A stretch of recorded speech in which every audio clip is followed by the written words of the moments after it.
Merci à tous de nous avoir rejoints pour cette table ronde, cette discussion autour de la data quality à l'ère de l'IA. Alors effectivement, qu'est-ce que l'IA va apporter à la qualité de la donnée? C'est ce qu'on va voir ensemble avec nos 4 invités. Mais déjà, une petite introduction, si vous me le permettez. Vous le savez, bien entendu, la donnée client est une donnée critique. Sa valeur dépend de la qualité, de sa qualité, de son intégrité et de sa fiabilité. Elle est donc clé à la fois dans l'élaboration des stratégies commerciales et marketing. Elle est aussi clé pour optimiser les performances et bien entendu pour réduire les coûts. Alors pourtant, et c'est aussi une question qu'on pose à tous nos clients, pourquoi est-ce que certaines marques continuent de souffrir à cause de la qualité de la donnée? Comment l'optimiser et comment est-ce que l'IA va y contribuer? Eh ben, c'est ce qu'on va voir avec nos 4 invités. J'appelle Oriane Joannick, qui est chef de projet IT et CRM, chef de projet IT, CRM et omnicanal de Byredo. Je t'en prie. Yvelina Burden, bonjour, qui est directrice des opérations business de Rossel Advertising France. Christophe Oudanon, qui est responsable de domaine IT de Bellambra. Est-ce qu'on dit Bellambra Club, Bellambra Hôtel ou Bellambra tout court? D'accord. Le groupe. OK. Non, mais ce matin, dans les pubs du métro, je voyais Club. Sur les communiqués, je vois groupe. Donc, OK. Et enfin, Sylvain Aluni, qui est responsable d'activité et directeur de projet de SFR Business. Je t'en prie. Merci à tous les 4 d'avoir accepté notre invitation. Alors, avant de démarrer autour des enjeux que vous avez tous autour de la qualité de la donnée, parce que c'est important de planter le décor, j'aimerais vous faire découvrir certains chiffres autour de l'importance de la qualité de la donnée et leur impact financier. Alors, vous les voyez à l'écran, 25% des données critiques des grandes entreprises sont erronées. 84% des CEO sont préoccupés par la qualité des données sur lesquelles ils fondent leurs décisions au quotidien. 59% des marques ne mesurent pas la qualité de leurs data. 60% des entreprises ne mesurent pas le coût financier annuel d'une mauvaise qualité des données. Et enfin, ça c'est une petite sélection, j'en ai trouvé beaucoup plus. Une mauvaise qualité de la donnée est estimée à 20% du chiffre d'affaires annuel. Les défis sont donc de taille, mais peuvent être relevés. C'est ce que vous avez fait au sein de vos industries respectives, B2B et B2C. Alors, je vais démarrer avec toi, Christophe, pour Bellambra. Alors, ouais, je veux bien. Hop, comme ça sera fait. Non, mais tu peux le garder, mais je les distribue, comme ça évitera du mouvement. Alors, parle-nous justement des enjeux autour de la qualité de la donnée dans un groupe de tourisme où finalement la qualité, elle est d'abord autour de l'expérience client et pourtant la qualité de la data est un élément stratégique aussi.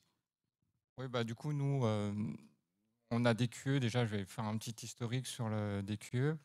On a mis des QE en place depuis 5 ans. On est partenaire avec des QE depuis 5 ans. Lors de la mise en place de la refonte de notre CRM B2C. Et en fait, à l'époque, on s'était rendu compte qu'on avait beaucoup de doublons, des données de mauvaise qualité. Donc, on a fait appel à des QE et dans le but justement d'améliorer notre data quality. Parce que pour nous, la data quality, c'est avant tout, c'est le point d'entrée pour avoir une bonne expérience client. Donc, c'est là où on pourra discuter avec nos clients via des campagnes marketing, via des SMS, qu'on fait des campagnes emailing, des campagnes aussi print et des campagnes SMS. Donc, la mise en place de cette data quality nous permet en fait d'aider le marketing et le commerce, plusieurs services au sein de Bellambra pour optimiser cette partie-là. Donc, il y avait un fort enjeu au niveau de la data quality. Et pour nous aussi, la data quality, c'est ce qui permet aussi d'avoir des KPI fiables. Donc tout ce qui est doublon, tout ça. Donc ça nous permet vraiment d'avoir le nombre exact de clients vraiment dédoublonnés, le nombre de prospects. Et ça nous permet aussi d'avoir en gros pour nous, c'est aussi la porte d'entrée de tout ce qui est avoir une bonne qualité de données, c'est la porte d'entrée pour tout ce qui est IA aussi. Parce que sans cette qualité de données, l'IA ne fera pas grand-chose en fait. Alors tu nous diras justement quelle est la stratégie qui a été choisie et la démarche pour activer justement cette qualité de la donnée. Evelina, pour Rossel Advertising, alors on est dans un écosystème plutôt B2B sur la partie Advertising France. Pour repréciser un peu Rossel, c'est le premier groupe de presse et médias francophones belges avec 72 titres. J'avoue que je ne connaissais pas Rossel, mais je connais 20 minutes et je connais La Voix du Nord, par exemple, entre autres, parmi les 72 titres. Et Rossel Advertising intervient dans les campagnes marketing digitales construites pour les annonceurs qui s'appuient justement ou qui veulent profiter, entre guillemets, des audiences des différents titres que vous proposez. Alors justement, quels sont aussi les principaux défis au sein de Rossel Advertising France en matière de data quality? Alors bonjour, c'est assez simple globalement. Il faut consolider de la donnée qui vient des sources hétérogènes, tout type de sources, hein, bien sûr les sites, les ERP, de différentes plateformes, nos démarches de lead automatisés. Et donc l'idée principale, c'est de consolider cette donnée, bien évidemment de la mettre à jour pratiquement en temps réel, puis derrière, lui donner un accès hyper simple au business et à toutes les parties prenantes. Donc c'est une mission tout à fait évidente pour tous les jours. On a un contexte très particulier, plusieurs business units et des clients qui peuvent appartenir à plusieurs sociétés et plusieurs types de commerciaux. Donc là, on est prospect chez l'un, on est client chez l'autre. Donc la gestion, en tout cas, dans une logique de suppression automatique, des règles RGPD, etc., c'est vraiment un carnage, je n'ai pas d'autre nom.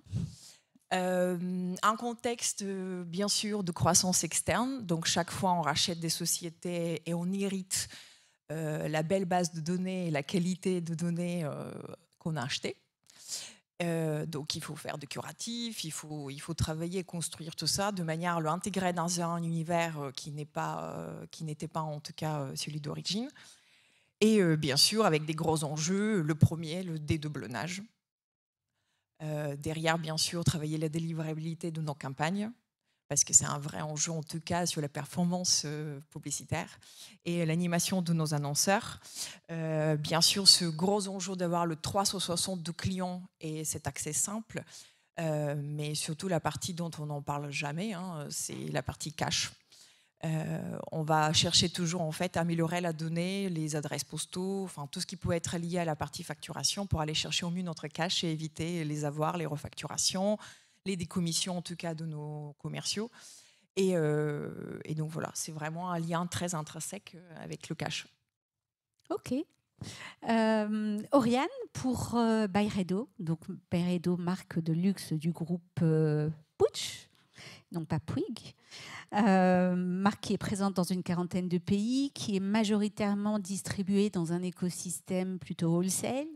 Et pourtant aussi le sujet de la qualité de la donnée est stratégique pour toi et au sein du groupe. Est-ce que tu peux nous expliquer pour répondre à quel défi? Bien sûr. Bonjour à tous. Donc déjà effectivement Byredo, donc marque niche du coup du groupe Puig, qui était du coup une marque orientée wholesale et depuis peu s'oriente vraiment sur le côté retail. Et donc là vraiment du coup toute notre data client a dû complètement changer. C'est une autre vision, une autre communication bien sûr.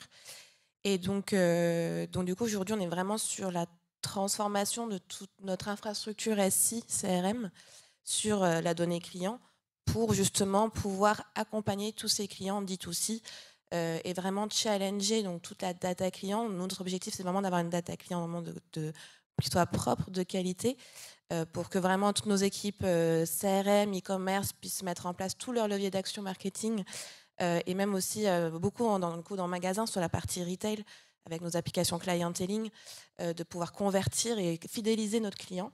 Et donc, nous, on a vraiment un très, très gros enjeu aujourd'hui sur vraiment la qualité de la donnée pour vraiment l'accompagner, lui faire vivre la marque, lui découvrir le voyage Byredo au sein du groupe Puig. Tu nous expliqueras aussi comment. Alors Sylvain, moi, pour SFR Business, je reste interloquée quand on a préparé cette discussion. Comment SFR a des problèmes de qualité de la donnée? On n'a pas de souci, on est facturé, hein, le cash, il est bien là. Et pourtant, apparemment, il y a un souci de qualité de la donnée au sein de SFR Business. Bonjour. Bonjour. Et tout d'abord, merci beaucoup à DQE pour l'invitation. Ravi d'être parmi vous.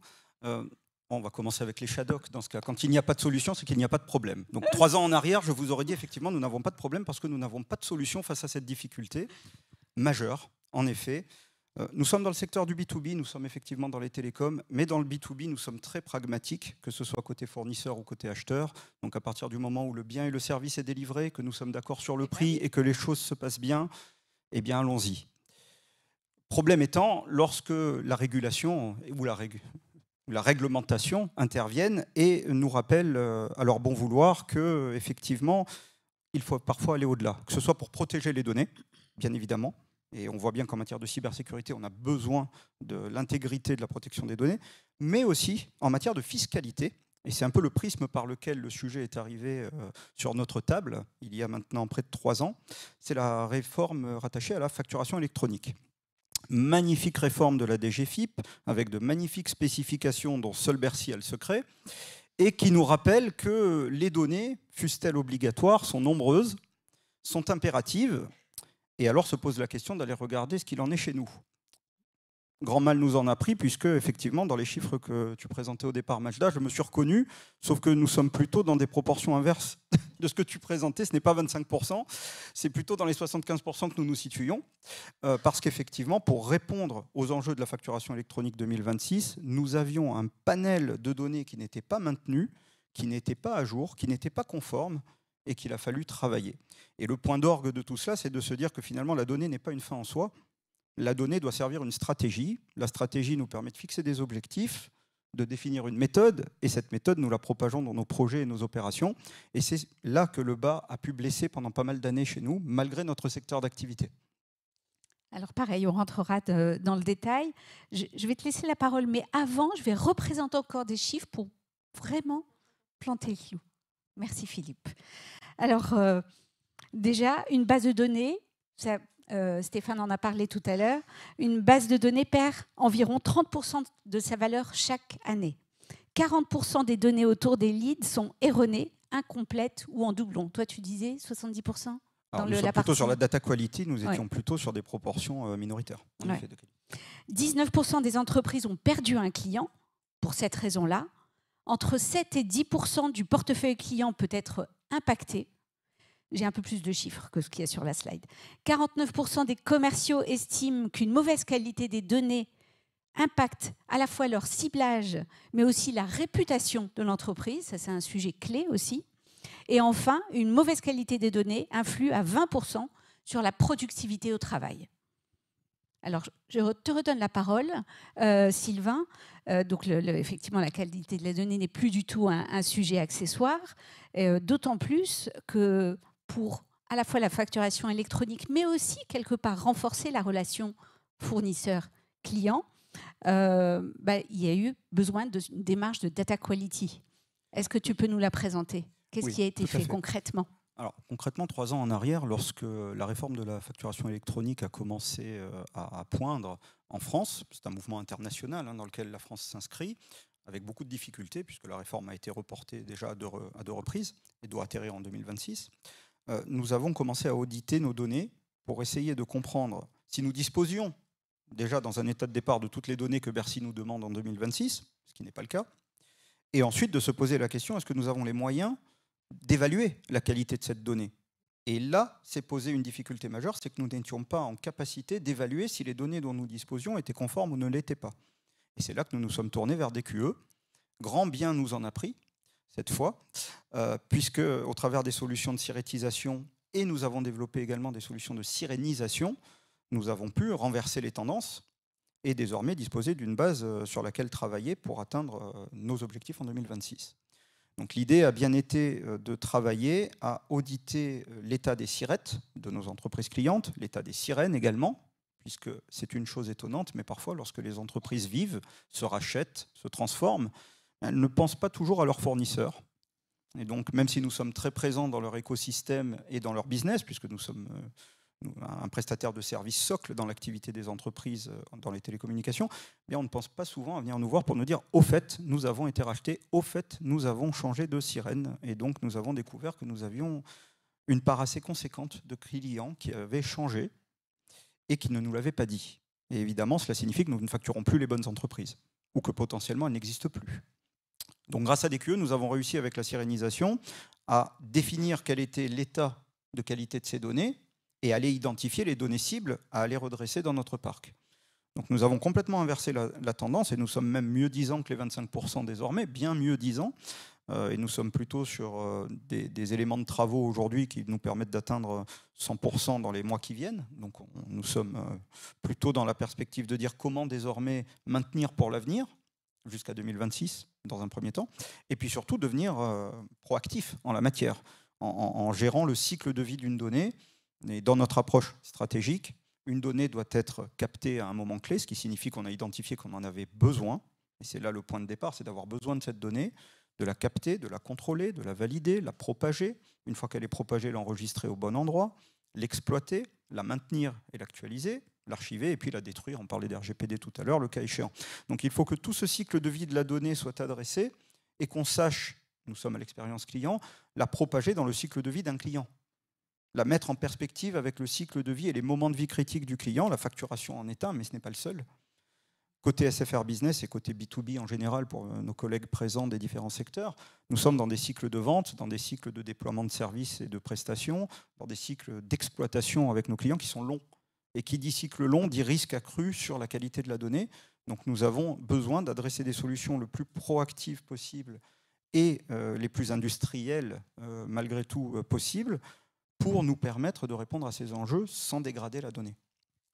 Sur 2025, tu te concentres sur quoi en particulier autour de la qualité de la donnée? Il y a tout plein d'autres sujets. Alors nous avons deux axes en 2025 sur lesquels il va falloir que nous travaillions. Il y a une notion qui est rattachée désormais au contact.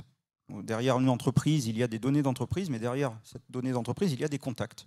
Et nous avons besoin évidemment d'aller capter les bons contacts, de les référencer et de les maintenir pour servir, et c'est le deuxième temps, des opérations commerciales qui soient le plus fines possible. Tu en parlais dans les statistiques. Les commerciaux se plaignent de la mauvaise qualité de la donnée puisqu'ils ne savent pas aller capter et chercher auprès de nos clients les bons interlocuteurs et que cela nous fait perdre des opportunités commerciales. Donc au plus cette donnée sera de qualité et maintenue, au plus nos commerciaux pourront aller capter les clients pour s'assurer des marchés et vendre. Donc nous avons deux axes à travailler en 2025 autour de cela. Donc on se reparle l'année prochaine. Nécessairement. Et sûrement avant. Nécessairement. Christophe, je reviens vers toi pour Bellambra, qui s'inscrit dans un écosystème de distribution omnicanal, à la fois le call center, le site web, bien entendu, mais aussi des partenaires externes. Tous ces acteurs-là, tous ces canaux, finalement, viennent alimenter des données clients qui sont hétérogènes. Et c'est là aussi où la data quality s'impose. Est-ce que tu peux nous expliquer quelle a été la démarche d'optimisation ? Alors, nous, c'est vrai, comme tu as dit, Majda, c'est que nous, on est omnicanal. Donc, 50% des réservations viennent de notre site web. Donc, on a plugué notre site web à DQE. Donc, en temps réel, on a une vérification des adresses e-mail, des adresses postales et des numéros de téléphone. Ensuite, il y a 10% viennent de notre call center. On a encore un call center, nous, chez Bellambra, où chaque client peut appeler pour faire sa réservation. Pareil, donc là, ils utilisent Salesforce. Donc, ça a été la mise en place finalement de Salesforce qui a introduit DQE chez Bellambra.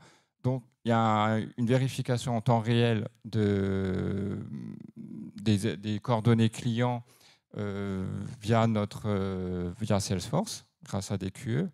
Et après, il y a tout ce qui est, je dirais, les autres canaux de distribution, comme tout ce qui est tour opérateur, les VP, ce qu'on appelle la distribution, qui représente environ, du coup, j'en suis à quoi C'est le reste, voilà. Le solde. Le dernier, la dernière partie. Non, parce qu'après, si on veut rentrer dans le détail, il y a aussi des réservations sur certains sites, mais ça représente une infime partie. Donc après, il y a un découpage plus fin qu'on peut avoir. Mais du coup, cette partie-là, ils n'ont pas accès ni à Salesforce, donc ni à notre site web. Ils ont accès directement à notre site de réservation ou via des plateformes de distribution. Donc pour cette partie-là, nous, on utilise DQE, mais via des traitements batch qui est plugué en temps réel de quoi à DQE. Il y a des vérifications en temps réel. Donc pour vérifier ces coordonnées. Voilà, donc nous, on a un fort enjeu lié au fait de notre particularité d'être omnicanal. On n'a pas des problématiques des GFIP et tout. Nous, c'est vraiment de la donnée client. Donc voilà, donc tout ce travail-là qui a été fait depuis 5 ans nous a permis en fin de compte d'optimiser notre délivrabilité au niveau des emails. On est à 98-99% de délivrabilité. Des SMS aussi. Donc on ne fait pas trop de campagnes d'SMS, mais nos SMS servent surtout pour tout ce qui est expérience client, avec des pré-check-in, les infos qu'on reçoit avant notre séjour, à J-7, J-5, tout ça. Et aussi en termes de PND, alors on a réussi à avoir un PND de 5%, donc ce qui est très bien par rapport à notre ancien taux qui était de 10%. Donc voilà, donc il y a vraiment un travail sur cette partie de data quality qu'on fait grâce à DQE et qui nous permet d'optimiser tout ça. Cette data quality, ce n'est pas juste en termes d'expérience client, ça nous permet aussi en termes d'ROI de gagner, d'optimiser nos coûts. Parce qu'un PND, si on envoie un flyer, un print à un client qui est en PND, on a perdu un budget pour rien, en fin de compte, qui nous revient. Donc ça nous permet de tout ce travail aussi de connaissance client et à la fois d'optimiser nos coûts pour les services marketing, services com, voilà. Et aussi ta feuille de route en 2025 autour de la qualité de la donnée, où on est bien entendu sur de l'amélioration en continu et en temps réel. Alors nous, sur 2025, nous, ce qu'on souhaite, c'est déjà de maintenir cette data quality. Donc on va suivre nos KPI de très près. Après, on verra, on discutera avec DQE aussi pour savoir tout ce qui les nouveautés de DQE. On est prêt à les écouter pour mettre tout ça en place et optimiser vraiment cette qualité de données et surtout de la maintenir. Au niveau des PND, je pense qu'il y a encore quelque chose qu'on peut encore améliorer. Après, il y a la partie aussi B2B, parce que je suis responsable du CRM B2C et B2B. Donc nous, on ne l'a jamais vraiment abordé avec DQE. Mais c'est bien de partager l'expérience avec SFR Business pour savoir un peu comment on peut implémenter des QE pour justement dans des problématiques de sirène, les mêmes problématiques finalement que SFR Business. Donc voilà, tout ça, c'est des choses sur lesquelles on va réfléchir avec des QE conjointement pour notre feuille de route 2025. Merci. Oriane, côté Byredo, dans le luxe, effectivement, tu nous l'expliquais en introduction, une volonté de faire évoluer le business model d'une partie wholesale vers une relation plus directe, D2C. Quelles ont été finalement les démarches pour asseoir cette qualité de la donnée et faire qu'elle devienne le socle pour justement tisser cette relation client? Oui, donc du coup, on a démarré par la mise en place du coup de mettre des QE en real time directement sur nos touchpoints. Donc ça a été essentiellement le plus important pour nous, c'était le clienteling en magasin. Parce que du coup, la clienteling a pour objectif d'avoir vraiment une relation très étroite, on va dire, entre le vendeur et le client. Et donc, pour ça, on a besoin d'avoir un email conforme, un numéro de téléphone conforme pour contacter sur WhatsApp, par SMS, et d'avoir vraiment un échange pour qu'après, il puisse revenir en magasin, qu'on le convertisse et forcément nous ramener un petit ROI sympathique à la maison. Donc voilà, pour nous, c'était vraiment la priorité. Comme on avait cette stratégie retail, c'était vraiment, on voulait mettre tout de suite tout ce qui était en mesure, et tout ce qui nous était possible pour pouvoir capter directement le client et le convaincre de refaire revenir à la maison. Et ensuite, du coup, on s'est dit pourquoi pas également déployer cette solution real-time sur le e-commerce, puisque du coup, donc à la base, on avait, avant de passer retail, on avait quand même notre site e-commerce, donc on avait quand même déjà nos clients D2C, mais plutôt orientés e-com, et donc du coup sur lequel toutes nos équipes marketing réalisaient leur campagne en se basant essentiellement sur ces données clients-là. Et donc, du coup, on s'est vraiment engagé pour les améliorer. Et on est en train de commencer à voir petit à petit, parce qu'on a vraiment mis ça en place il y a quelques mois, voire encore quelques jours. Mais là, on commence déjà à voir en tout cas des premiers retours, des ROI qui remontent, des niveaux de délivrabilité aussi qui sont beaucoup plus acceptables par rapport à ce qu'on avait avant. Et donc voilà, donc on a envie vraiment de continuer à s'engager dans cette voie-là. Sur la partie wholesale, est-ce que toutes les données qui viennent de ce réseau sont considérées de qualité aujourd'hui, ou il y a du curatif systématique? Alors aujourd'hui, du coup, dans notre périmètre, en tout cas sur le périmètre que je gère, je n'ai pas forcément de données wholesale en tant que tel. On est vraiment maintenant de stratégie D2C. Donc voilà, aujourd'hui, moi, sur mon périmètre, je m'occupe vraiment du D2C. Bien sûr, on a récupéré quand même quelques anciennes données du coup, qui provenaient de nos partenaires wholesale, sur lesquels effectivement on rencontre quelques difficultés de qualité de données. Et donc effectivement, on prévoit de mettre le badge curatif pour retravailler tout l'historique. Parce que là, effectivement, on voit qu'à partir du moment où on a mis en place le real-time, on commence à avoir déjà des résultats. Donc autant profiter de nettoyer toute la base de données pour améliorer les résultats de l'entreprise. Avec la volonté de se doter, tu me le disais quand on avait préparé, d'un corps modèle d'uniformisation des données. Tout à fait. Vraiment, l'idée, c'est d'avoir une vision vraiment 360 omnicanal. On est vraiment dans cette démarche-là. Le client, il a besoin de savoir que quelque chose de bête, il se désoptimise quelque part. Tout de suite, quand il va en magasin, sur son site, il a cette information directe. Donc, on a vraiment cette volonté, cette transparence auprès du client, de qu'est-ce qu'on fait de ces données, comment elles sont mises à jour sur l'ensemble de nos canaux. Et on commence à en avoir de plus en plus. Donc il faut vraiment qu'on puisse uniformiser et qu'il y ait une cohérence, en tout cas, pour le chemin qu'il va entreprendre dans l'entreprise. Merci. Alors Evelina, tu nous le disais en introduction, qui dit data quality dit cash, c'est ça? Est-ce que tu peux nous expliquer quelle a été la démarche d'optimisation de la qualité de la donnée dans un écosystème aussi complexe, avec les acquisitions externes, avec l'historique des datas telles qu'elles étaient? Bien évidemment. Alors, avec le risque d'être comme un dinosaure, nous, on a vécu depuis 10 ans. Et moi, j'ai travaillé déjà sur la solution avant que je sois chez Russell. Et donc, bien sûr, un contexte très complexe, beaucoup de fusion de données. On a eu des vrais soucis autour des avoirs, les refacturations. À l'époque, c'était les adresses postaux. Parce que, bien évidemment, même sujet, B2B, sirène, mélange de données. Donc, on était dans une vraie démarche de curatif, d'abord. Et puis, on s'est dit, OK, le curatif, c'est sympa, mais si c'est pour qu'on reproduise le même modèle, ça ne sert strictement à rien. Donc, on est parti dans une démarche plutôt préventive, avec des intégrations directes pour pouvoir aider les commerciaux, le parti business, en tout cas, à se sensibiliser un peu autour de la qualité des données. Parce que vous savez, en fait, nous, on s'est rendu compte qu'a priori, le module recherche, ça ne sert à rien dans un CRM. Hein. C'est autant veut dire, le même client, on le crée 5 fois, et après ça, l'administratif est lourd. On est tous d'accord aussi. Hein.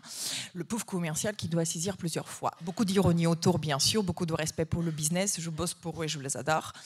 Mais à un moment, quand on n'utilise pas le champ recherche, ça ne va rien faire. Donc du coup, grâce à DQE, c'est tout ce qu'on a fait. En fait, on leur est un peu obligé de rechercher en fait, si ça existe dans la base, et ensuite le proposer directement à recréer la fiche de manière automatique, avec toutes les données qu'on fait des appels dans la base de données derrière via les formulaires de DQE. Et miracle, le préventif fonctionne plutôt bien. Il y a quelques années, on s'est posé la question si on va changer le CRM. Et moi, j'ai posé des questions. Si on change le CRM, qu'est-ce qu'on emmène avec notre CRM? Et DQ, ça a été la solution qu'il fallait absolument qu'on embarque. 83% de nos commerciaux, ils ont dit, moi, je n'utilise pas un CRM si je n'ai pas ça. Donc, voilà, ça, c'était la première chose. Les préventifs, finalement, c'est là où on pouvait donner un accès assez simple à des données plutôt vérifiées Et du coup, dès que vous avez un minimum d'actions à mener, voilà. Et l'idée principale derrière, c'était de dire, bah oui, du coup, adresse normalisée, beaucoup moins d'avoir, beaucoup moins d'impact sur le cash, et donc un lien autour derrière avec la partie RGPD et tout ce qui est exigé. Et ta feuille de route aussi 2025 en matière de data quality, qu'est-ce qui reste encore à optimiser ? Alors, on en a énormément de choses encore à utiliser parce que, bien sûr, on est rentré dans une sacrée ère de RGPD, premier point. On est récemment plus un contrôle. Donc, on doit mettre en place des suppressions automatiques. Donc, notre plus gros enjeu actuellement, c'est le dédoublonnage des données. De ne pas supprimer une donnée qui est utilisée par ailleurs dans une autre business unit. Donc vraiment bien identifier de manière très personnalisée, et c'est là où on va utiliser DQ Unified de manière vraiment très précise, parce qu'il nous permet une flexibilité qu'on n'arrive pas à trouver avec d'autres solutions sur le marché actuellement. Nous, on a notre ERP qui est branché au CRM, donc autant vous dire la contrainte, elle est magique. Voilà, donc premier point. Le deuxième, on est bien sûr dans une démarche, comme tout le monde, omnicanal, donc beaucoup d'automatisation de génération de leads, prospection à fond, parce que vous connaissez la partie économique un peu tendue de moment. Donc tous les moyens de prospection sont bons, tous les moyens de récupérer des leads sont bons, à travers des outils, à travers des formulaires. Donc là, on va revoir tous nos formulaires pour inciter au maximum la donnée qui va rentrer en lead chez nous. Parce que maintenant on la nourrit, on fait plein de choses. Donc on va revoir tous nos formulaires avec une idée de pousser l'autocomplétion et donc guider au maximum pour mettre la bonne donnée. Simple, mais pas aussi simple quand vous avez des milliers de formulaires sur tous nos sites médias, etc. Et un point extrêmement important, en tout cas à mon sens, et d'où on revient sur la donnée réelle et ce moment d'accès vraiment simple pour les commerciaux, c'est que toutes ces démarches-là génèrent des leads, génèrent des pistes dans votre CRM, où ils doivent vivre de nouveau dans vos outils. Donc on les a nourris quelque part avec beaucoup de contenu et un scoring mignon. Et puis à un moment, il faut qu'ils sont là, il faut que le business les nourrit aussi, il faut aussi que le scoring mature. Et maintenant, il faut qu'on le renvoie en plus de l'autre côté de nouveau, quelque part dans la nature, qui se nourrit là aussi, puis il revient de nouveau. Cette boucle-là, c'est notre plus grand enjeu. Et c'est là, en fait, pareil, le dédoublonnage, les bonnes informations qui circulent sont cruciaux. Et voilà, qu'est-ce qu'on va travailler avec DQ cette année ? Super. Simple. Alors, vous l'avez compris, effectivement, là, pendant une petite demi-heure, on a discuté de ce socle incontournable autour de la qualité de la donnée qui est nécessaire pour demain, voire aujourd'hui, j'espère, activer de l'IA. Mais l'IA peut aussi peut-être contribuer à l'optimisation de la qualité de la donnée. Alors, je reviens vers toi, Sylvain. Est-ce que tu as identifié des use cases et quelle est ta vision de l'IA appliquée à la data quality ? Alors, il y a deux sujets. On a un sujet qui effectivement est l'omnicanalité, ce qui nous oblige à être en capacité de déployer des moyens de vérifier, de normer et de contrôler notre donnée de manière dynamique sur l'ensemble de ces canaux, ce qui est déjà un enjeu potentiellement sur nos activités, bien évidemment. Et d'autre part, nous avons la capacité aujourd'hui, au travers d'activités de relations clients, de capter des mises à jour et de gérer la donnée via nos agents. Et l'agent, finalement, même s'il utilise des outils, est un canal en lui-même. Et ce canal en lui-même peut parfois être en difficulté à lui seul pour contrôler et saisir. Donc nous avons ce sujet qui est un peu le serpent de mer de l'IA en ce moment pour la relation client, qui est l'agent augmenté. Et effectivement, c'est un travail à initier, une étude pour nous à conduire, pour aider les agents à saisir, contrôler, normer, sans se tromper et avec un gain de temps en production important, les données. Et le deuxième sujet pour nous, nous sommes dans les télécoms et dans le B2B. Quand on mixe ces deux sujets, cela veut dire complexité. Complexité des services, complexité du catalogue commercial, complexité du profiling client et du persona client. Et potentiellement, que ce soit nos équipes marketing, nos équipes expérience client ou d'autres, conduire l'étude comportementale du client et être en capacité de définir le profil commercial pour accompagner les leads des commerciaux, c'est quelque chose de très complexe et de chronophage. Si nous sommes capables d'implémenter des solutions qui vont aider le marketing à faire cette étude et ce travail, nous allons avoir un ciblage sur les solutions qu'on propose à nos clients beaucoup plus efficace et pertinent. Et c'est là que l'IA peut être un vrai atout. Merci. Oriane, ton point de vue ? Alors du coup, je rejoins tout à fait le besoin de Sylvain, mais c'est vrai qu'aujourd'hui, par exemple, sur la maturité, par exemple, la maturité en tout cas de l'entreprise autour de l'IA, je pense que j'avais être plus apporté par le groupe Putsch, sans nul doute. Mais c'est vrai que par contre, sur mon périmètre, moi qui suis vraiment honneur de la data client, j'ai beaucoup de cette appréhension aussi de mettre en place, enfin de donner un outil qui peut être utilisé par n'importe qui dans l'entreprise. Et donc, comment s'assurer que ces données soient sécurisées? Est-ce qu'il faut du coup les anonymiser, pseudo-anonymiser, je ne sais pas, pour vraiment que, en fonction des certains départements, ils puissent quand même exploiter cet outil, parce que c'est quand même l'intérêt de l'IA, mais à quelle mesure et comment ne pas lui fournir des informations dont il n'en a pas besoin, etc. Donc pour moi, aujourd'hui, l'enjeu, je dirais, autour de l'IA, c'est vraiment d'identifier à quel besoin. Donc j'en ai vraiment pour le service client, pour les équipes marketing, il y a une vraie valeur ajoutée dans l'outil, mais je pense qu'il y a aussi une valeur ajoutée dans d'autres services, mais par contre qu'il faut vraiment contrôler. Et surtout que comme Byredo a vraiment aussi cette expansion internationale aujourd'hui, donc on parle aussi maintenant en plus de différents départements, différents marchés, avec différentes règles aussi de gestion de données. Et donc voilà, pour moi l'enjeu vraiment sur mon périmètre, ça va être essentiellement la sécurité des données que je vais transmettre du coup à cette IA potentielle pour le groupe. Merci.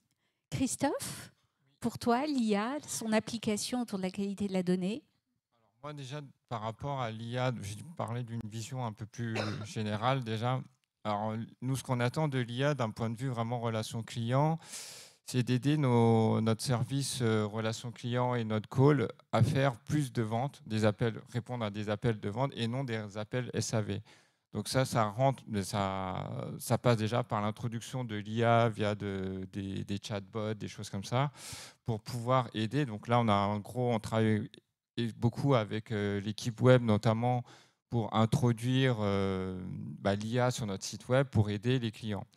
Donc après, ça c'est vraiment notre volonté. Après, pour nous, comment attaquer cette partie-là, c'est déjà d'avoir une donnée client qui est vraiment qualitatif. Parce que sans cette, comme j'avais dit en introduction, sans cette data quality, l'IA, on va faire des choses un peu étranges. Donc nous, c'est toute cette partie-là, c'est vraiment utiliser l'IA pour optimiser notre data quality et aussi pour nous aider à mettre en place des règles pour voir s'il y a des incohérences entre les données, des règles de dédoublonnage plus efficaces. Aujourd'hui, on a mis en place des règles, mais est-ce que l'IA peut nous aider à avoir des règles plus optimisées? On verra avec l'IA, avec l'introduction de l'IA au niveau de data quality. Voilà. Merci. Pour toi, Evelina? Pour nous, on est plus dans une logique on est très ouvert autour de ces sujets, déjà, parce qu'on travaille énormément sur des contenus. Donc on se doute bien qu'on génère énormément de contenu pour nos clients, il faut absolument qu'on soit à pointe là-dessus. Mais écoutez, vraiment business. Si on doit parler, chez nous, c'est plus vraiment une souci d'efficacité. Il faut qu'on rende plus performant le business, donc on va essayer d'optimiser, et on le fait déjà d'une certaine manière, les parcours de commercial, avec une géologue qui anticipe bien sûr les rendez-vous. C'est là, vous imaginez bien que si le code postal n'est pas le bon, ou le SIRET n'est pas le bon, on l'envoie à Paris. Au lieu de l'envoyer à Maubeuge. Et donc voilà. Donc c'est vraiment un enjeu de la qualité, comme on le dit. Ça relève très fortement une lacune qui est celle des gens qui connaissent les data en général, garbage in, garbage out. Et surtout, en tout cas pour moi, c'est une question de vraie conduite de changement. Il faut quand même se rendre compte que, en tout cas moi, ce que j'essaye de faire cette année, et puis avec toutes nos équipes, c'est de se dire non, la data n'est pas qu'une affaire de l'IT, n'est pas qu'une affaire en fait des services techniques ou les gens qui gèrent des CRM, c'est l'affaire de tous, parce que en fait, c'est celle-ci qui va nous permettre d'optimiser et exploiter au mieux la donnée client. Et surtout les parcours aussi, le business, optimiser un maximum tout ce qu'on peut générer avec toute cette information-là. C'est une pensée qui n'est pas juste avec l'IA, bien évidemment. Je veux dire, c'est un contexte qui était depuis toujours. Mais je n'ai pas toujours trouvé la clé. J'espère que l'IA va l'accélérer, en tout cas, et va le mettre en évidence que c'est vraiment nécessaire, en tout cas, que tout le monde s'y met autour de ce sujet. Merci beaucoup. Je peux te grappiller encore 30 secondes? Merci. Une recommandation chacun autour de la qualité de la donnée. Sylvain. D'avoir une stratégie objective 360 et pour le faire, de casser les silos. Rompre les silos d'organisation, tu l'as très bien dit Yvelina, ce n'est pas l'affaire que de l'IT, c'est l'affaire de tous dans une entreprise et donc il faut associer tout le monde pour avoir ce 360 et avoir une vraie stratégie qui soit porteuse. Oriane? J'ai peur qu'on va tous se répéter, mais je pense qu'effectivement, l'idée, c'est surtout d'apprendre et connaître son client et vraiment de pouvoir l'accompagner au mieux. Donc, vraiment, d'où l'intérêt de cette qualité de données. Yvelina? Pour moi, ce sera un peu la même chose, mais autour de la maturité. Vraiment se dire, plus une organisation il est mature, donc avec cette conscience, avec la sécurité, le contrôle des données, la qualité autour, l'écosystème IT, mais aussi aligner toutes les parties prenantes. L'alignement, elle est extrêmement importante pour moi. Plus c'est mature, plus les actions derrière menées seront d'une maturité, efficacité qui est plus qu'évidente.